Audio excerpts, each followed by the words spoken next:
Ormund Hightower dies in George R.R. Martin's version of this war. That's not a spoiler pulled from a leak or a casting rumor.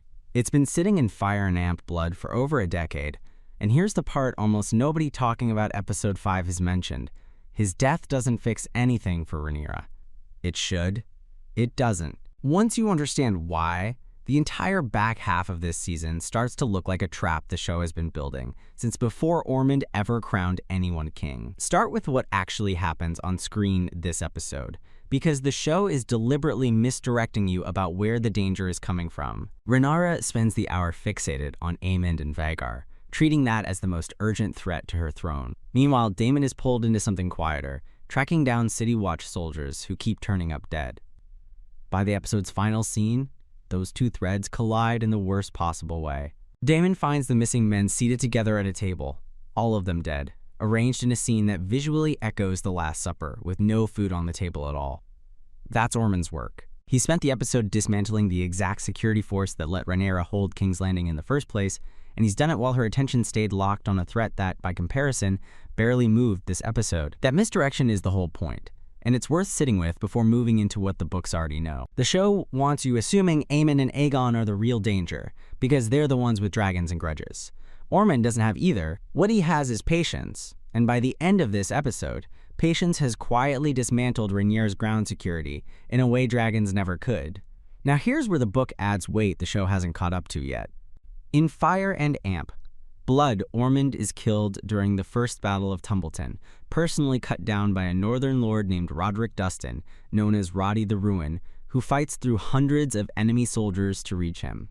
Under any normal circumstance, that kind of death breaks an army. Commanders like Ormond hold coalitions together through sheer competence, and losing him should scatter the Hightower banners, along with the men carrying them. Tumbleton's defenders in the book briefly believe exactly that. They think they've won. That celebration doesn't last, and this is the detail worth building the rest of this analysis around. Rhaenyra sends two of her own newly recruited dragon riders, Ulf-White and Hugh Hammer, to deal with Daeron and his dragon Tessarion. In the chaos following Ormond's death, both of them betray her outright, turning their dragon fire not on the enemy, but on her own allies and on the town of Tumbleton itself. Buildings burn.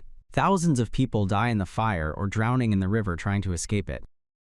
The book's own in-universe historians can't agree on why Ulf and Hugh turned, whether it was fear of facing Ormond's remaining forces or simple disillusionment with Rhaenyra's cause, but the effect is the same regardless of motive. The moment that should have won the war for Rhaenyra becomes the moment that guts her instead. Sit with what that means for how you should be watching this season. Every scene this episode spent building Ormond up as the primary obstacle, the man patiently outmaneuvering Rhaenyra from a small market town, might be setting up a battle where killing him solves nothing. If the show follows the books here, the actual threat converging on Tumbleton doesn't wear Hightower colors. It's already inside Rhaenyra's own ranks, riding dragons she recruited herself, and nobody in the show has any reason yet to suspect it. There's a second layer to this worth flagging, because the show has already proven it's not treating the books as a strict blueprint. Ormond crowning Daeron king this early is a deliberate change from the source material. In Fire and Blood, Daeron doesn't get backed as a legitimate claimant until both of his older brothers are presumed dead, and by that point, Ormond himself is already gone. The show collapsing that timeline, having Ormond elevate Daeron while Aegon and Aemond are both still alive and simply missing, tells you the writers are willing to accelerate or rearrange the source material when it serves the current season's structure, which means you can't assume the show is saving the Ulf and Hugh betrayal for later, just because the book puts it later. It could easily be moved earlier, delayed, or restructured entirely, the same way Daeron's coronation already has been. That uncertainty is exactly what makes Criston Cole's arc this episode worth a second look, because his fate in the books is comparatively settled, and the show seems to be walking him straight toward it, regardless of what else gets changed. Cole spends this episode marching through the Riverlands, stating plainly that his only remaining goal is to die with honor. A strange ambition for a man who's broken his own oaths more than once over the course of this war. In Fire and Blood, Cole dies at the Butcher's Ball, shot by a skilled archer named Rob Rivers, with some versions of the account claiming he's denied even a chance at single combat before the end. If the show holds to that, everything Cole says this episode about wanting an honorable death becomes quietly, deliberately ironic. He's not choosing his ending. He's walking toward one the book already wrote for him, chasing a kind of meaning history never actually grants him. Even the departure of Ormund Hightower this episode reads differently once you know that context. A man who's actually blood-related to the family driving this entire war is choosing to walk away from Cole's mission rather than follow it to whatever end it has. That's not just characterization. It's the show showing you, through someone with every reason to stay loyal, that Cole's path leads somewhere not worth following, right before the books confirm exactly where that path ends. Then there's Daeron himself, whose book, Fate the Source Material, can't even pin down with confidence. He's said to die during the Second Battle of Tumbleton, but the historical accounts inside Fire and Amp Blood disagree on how, crushed under a collapsing pavilion in one version, killed outright in the fighting in another. That ambiguity might be the most useful clue of all for predicting how the show handles him. A death the books themselves can't agree on gives the writers enormous freedom. They could kill him decisively for dramatic clarity, or lean into the same uncertainty Martin wrote, letting him vanish into the chaos of Tumbleton the way he does on the page.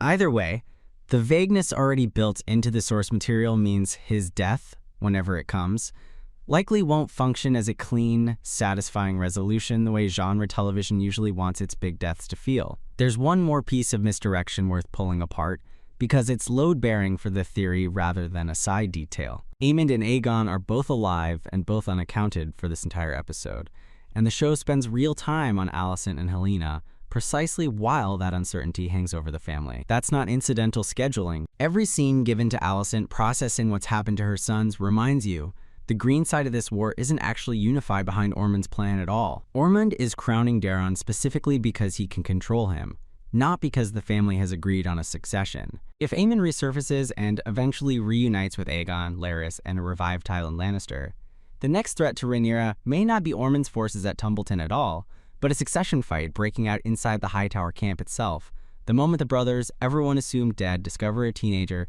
has been crowned in their place. That possibility reframes the whole episode.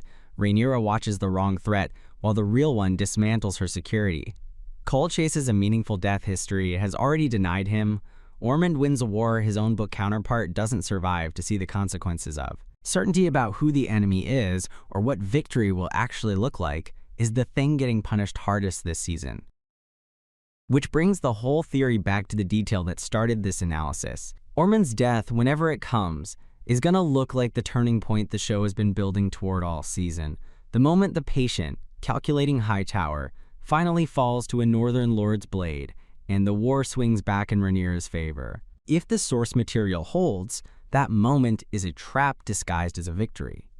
The real danger was never going to announce itself with a crown or a coordinated ambush. It was always going to come from inside Rhaenyra's own camp, from people she trusted enough to hand dragons to, at the exact moment she'd have every reason to believe she'd finally won. That exact pattern, a book-confirmed victory that curdles into catastrophe the moment it should have secured everything, is one of the most devastating storytelling devices in this entire franchise's history, and it's worth digging into which other battles across this universe have used the same trick to turn a hard-won win into the worst moment of the war.